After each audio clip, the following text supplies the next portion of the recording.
माझ्या लग्नाला 3च महिने झाले होते. मी काही कामानिमित्त माझ्या गावी गेलो होतो आणि माझी बायको तिच्या माहेरी गेली होती.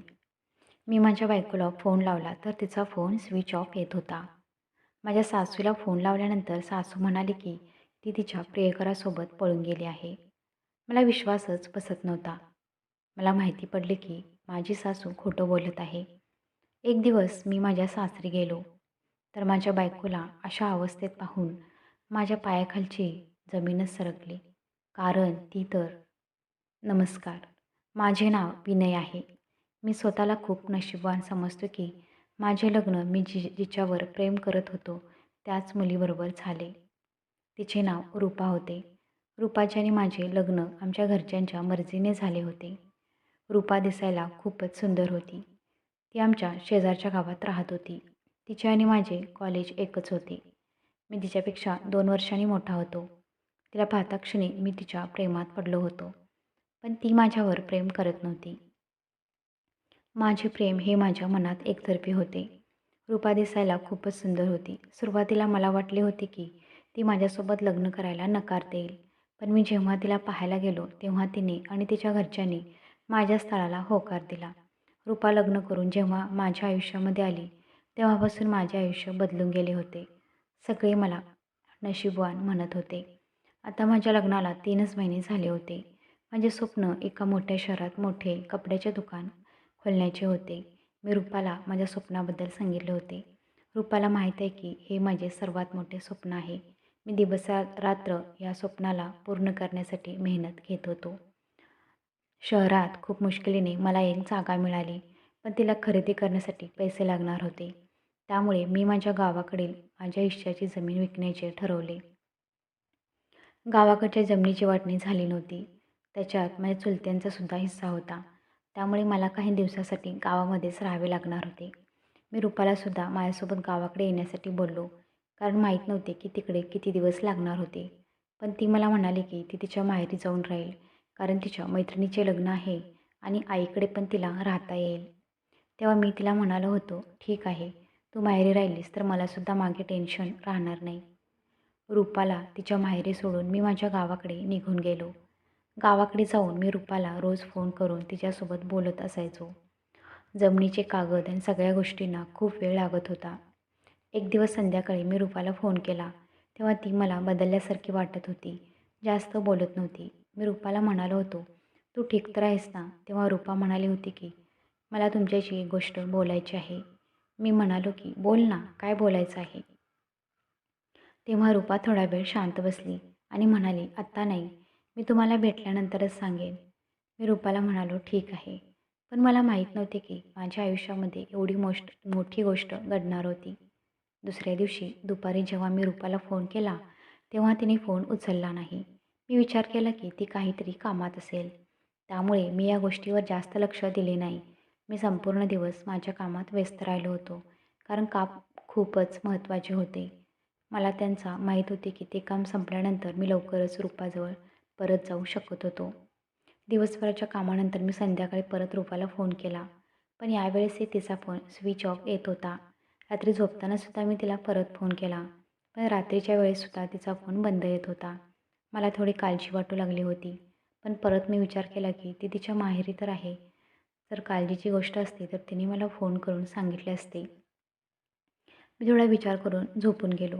मी विचार केला होता की तिच्या घरी तिच्या आईला फोन करावा, पण रात्रीच्या यावेळेला फोन करणे बरोबर नव्हते.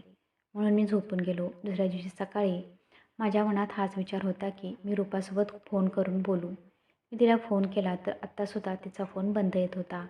आता मात्र मी तिच्या आईला फोन केला, पण त्यांनीसुद्धा माझा फोन उचलला नाही. आता मला काळजी वाटू लागली होती, कारण माझे बोलणे कोणासोबतच होत नव्हते. जवळजवळ 2-3 दिवस ना रूपाचा फोन आला ना तिच्या आईचा. मी माझ्या कामात व्यस्त झालो होतो. एक दिवस संध्याकाळी रूपाच्या आईचा फोन आला. फोन उचलताच मी त्यांना म्हणालो, रूपा कुठे आहे? तिची आई म्हणाली की रूपा तिच्या मैत्रिणीच्या लग्नाला गेली आहे. कदाचित तिकडे नेटवर्क नाही, त्यामुळे तुमचे आणि तिचे बोलणे होत नाही. मी विसरलो होतो, कारण रूपा मला म्हणाली होती की ती तिच्या मैत्रिणीच्या लग्नाला जाणार आहे. माझी काळजी थोडी कमी झाली आणि मी परत माझ्या कामात व्यस्त झालो. रूपा तिच्या मैत्रिणीच्या घरी 5 दिवस थांबणार होती.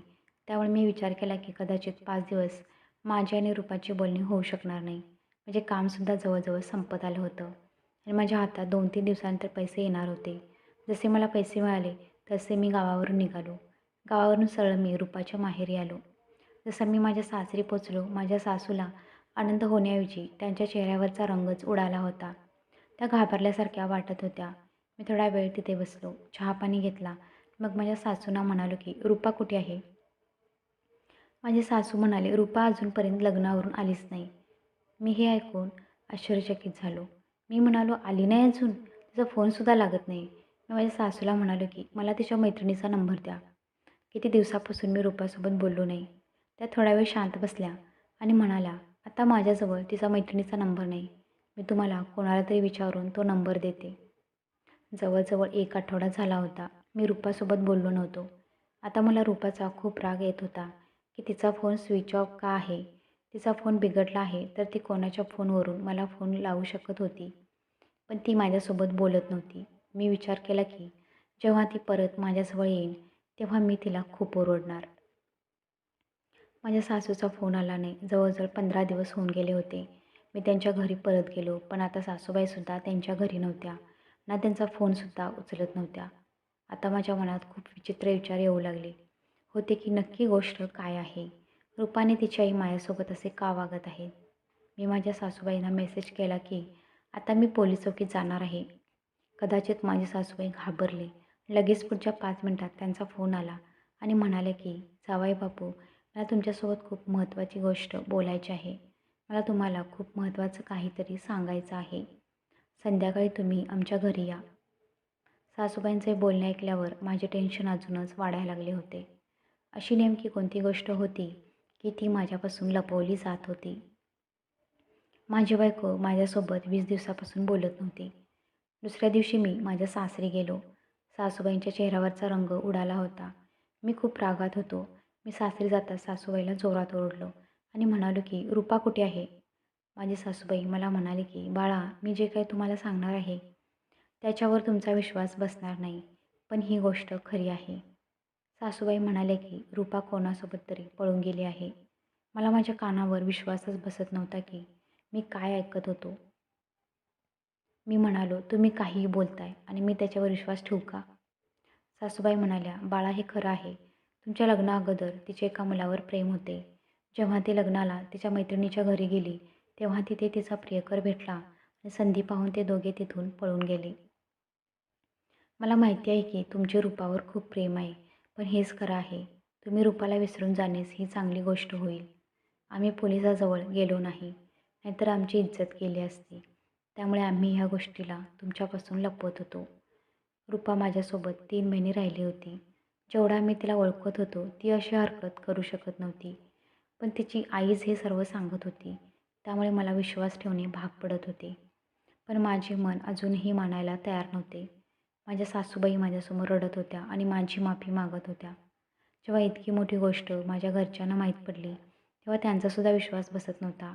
कारण रुपाच्या स्वभावावरून ती अजिबात अशी वाटत नव्हती.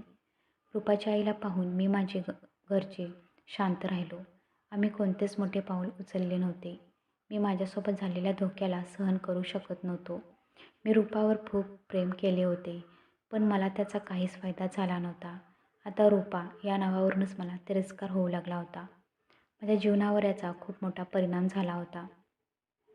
मी जे कपड्यांचे दुकान चालू करणार होतो त्याच्यासाठी माझ्याजवळ आता सगळं काही होतं, पण तरीसुद्धा दुकान चालू करायला माझं मनच होत नव्हतं. कोणत्या माणसासोबत एवढा मोठा धोका झाला असेल तर तो कसा काय आनंदात राहू शकतो? माझे घरचे मला सांभाळत होते. मी रुपाला शोधण्याचा खूप प्रयत्न केला, कारण ती जर मला भेटली तर मी तिला विचारेन की तू माझ्यासोबत अशी का वागली? वेळ निघून जात होती. आता पूर्ण या गोष्टीला 7 महिने झाले होते आणि मी रुपाला विसरून माझ्या जीवनामध्ये परत पुढे जाण्याचा प्रयत्न करू लागलो होतो. शहरात मी माझे दुकान चालू केले होते. मी स्वतःला त्या कामात व्यस्त ठेवू लागलो होतो. एक दिवस काही महत्त्वाच्या कामासाठी मला रुपाच्या घरासमोरून जावे लागले होते. जसा मी तिच्या घरासमोरून जात होतो, माझे लक्ष तिच्या घराच्या खिडकीवर गेले. तेव्हा मला दिसले की ती खिडकीमध्ये रुपा बसली आहे. हो, मला रुपा दिसली होती. मी त्या क्षणी तिच्या घरी गेलो. दरवाजा वाजवू लागलो. माझ्या सासूबाईंनी दरवाजा उघडला आणि त्या मला पाहून चकित झाल्या होत्या. दरवाजा उघडताच मी आतमध्ये चावू लागलो. तेव्हा माझ्या सासूबाईंनी मला हाताला धरून थांबवले होते. पण मी त्यांचा हात झटकला आणि आतमध्ये खोलीमध्ये गेलो. जसं आम्ही खोलीमध्ये गेलो, रूपाला पाहून माझ्या पायाखालची जमीनच सरकली. कारण रूपा व्हीलचेअरवर बसली होती. रूपाने मला पाहिले आणि तिच्या डोळ्यातून अश्रू वाहू लागले. मी तिला विचारले, हे काय झाले आहे? रूपा रडतच होती. तिला बोलताही येत नव्हते. तेव्हा माझ्या सासूबाई म्हणाले की, बाळा, रूपा जेव्हा तिच्या मैत्रिणीच्या घरी लग्नाला गेली होती, तेव्हा तिचा ॲक्सिडेंट झाला होता. त्या ॲक्सिडेंटमध्ये तिच्या पायांना खूप मोठी दुखापत झाली. त्याच्यामुळे ती आता चालू शकत नाही.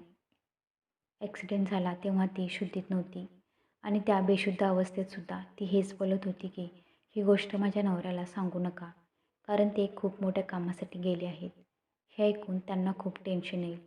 नंतर डॉक्टरांनी सांगितले की रूपा आता चालू शकत नाही. तिच्यावर उपचारसुद्धा खूप जास्त खर्च होईल. तेव्हा मी तिला म्हणाले होते की आता आपण जावईबापूंना ही गोष्ट सांगू. पण रूपा म्हणाली होती की मला ज्यांचे आयुष्य खराब करायचे नाही. शहरात एक मोठे कपड्याचे दुकान खोलावे हे त्यांचे खूप मोठे स्वप्न आहे.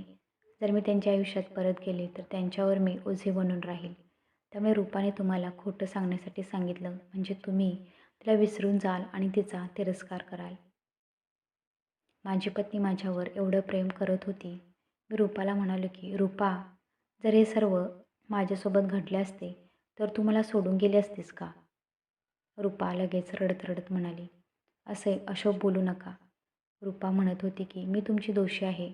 ॲक्सिडेंटमध्ये आपले बाळसुद्धा वाचले नाही. तुम्ही मला विसरून जा आणि दुसरे लग्न करा. मला तुमच्यावर ओझे बनून राहायचे नाही. रूपाच्या डोळ्यातून अश्रू वाहत होते. कितीतरी दिवसापासून तिने त्यांना थांबवले होते. गेले काही महिने मी रूपाला न जाणे काय काय बोललो होतो. पण आता मला रूपाला एका क्षणासाठी सुद्धा माझ्यापासून लांब करायचे नव्हते. मी रूपाचे आता काहीच ऐकले नाही. रूपाला माझ्या घरी घेऊन गेलो. आता माझे प्रयत्न होते की ती परत तिच्या पायावर चालू शकेल. मी माझे शहरातले कपड्यांचे दुकान विकून टाकले आणि चांगल्यातल्या चांगल्या हॉस्पिटलमध्ये तिला दाखवले. डॉक्टरांनी रूपाचे चेकअप केले आणि म्हणाले की ती तिच्या पायावर पुन्हा उभी राहू शकते. त्यामुळे आपल्याला लवकरात लवकर ऑपरेशन करावं लागेल. ऑपरेशन केल्यानंतर रूपा ठीक होईल. ऑपरेशनसाठी तुम्हाला 5 लाख रुपये लवकर जमा करावे लागतील. मी डॉक्टरांना म्हणालो, खर्च कितीसुद्धा होऊ दे, पण माझी पत्नी तिच्या पायावर उभी राहिली पाहिजे. डॉक्टरने रूपाचे ऑपरेशन केले. मी माझ्या पत्नीला सोडून कुठेच जात नव्हतो. प्रत्येक क्षणाला तिची काळजी घेत होतो. 2 महिन्यानंतर रूपा हळूहळू तिच्या पायावर उभी राहायला लागली होती आणि आम्ही लोक पुन्हा एकदा आनंदात आमचे जीवन जगू शकत होतो. ही कथा कशी वाटली कमेंटमध्ये नक्की सांगा. कथा आवडली असेल तर लाईक करा, शेअर करा आणि हो, चॅनलला सबस्क्राईब करायला विसरू नका. धन्यवाद.